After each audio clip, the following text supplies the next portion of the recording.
This is Ralph Irvin in the press room in the J.D. Morgan Center here with UCLA quarterback Brett Hundley, and that's the key factor. You're still UCLA quarterback Brett Hundley. How exciting was it for you to kind of get that monkey off the back and announce you're coming back? Yeah, I know all the anticipation is finally gone, but I'm happy to say I'm still a UCLA quarterback and the UCLA quarterback, and we're looking to have a great year next year. Obviously, you had a great performance in the Sun Bowl.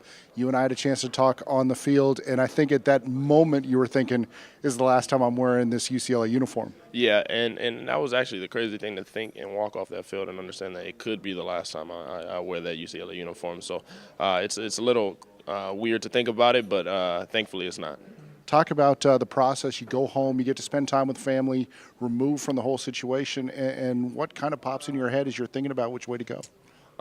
A lot of things. I think in this decision, people really don't understand what all goes into making that decision. I think it's not just, everybody says go for the money, but it's not really about that. I think at the end of the day, it's about where you're at, where your mind's at, what you're looking at, what you're trying to get, what you're trying to accomplish. And I think the one thing I came here to say is I want to leave a legacy.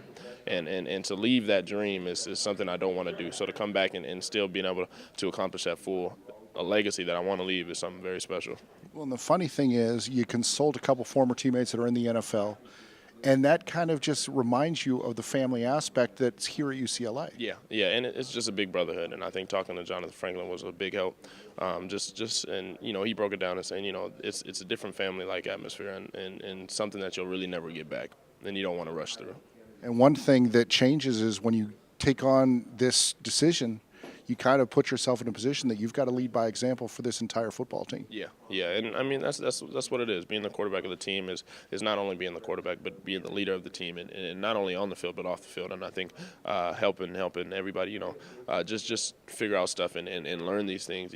I have a little bit of knowledge that I can pass on, and there's a lot of people that you can really help, and so that when I'm gone, there are those leaders who can step in and fill the void.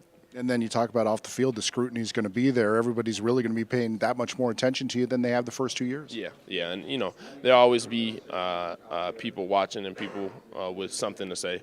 But at the end of the day, you really have to know what you're good at and what you have to work on, and sort of be selfish in that aspect. As far as everybody will have something they want to say, but you have to understand what you need to work on. All right, well, Brett, congratulations. We're excited to have you back for another year. And, boy, it's time to start classes for the winter quarter. Classes start today, man. Let's get to it.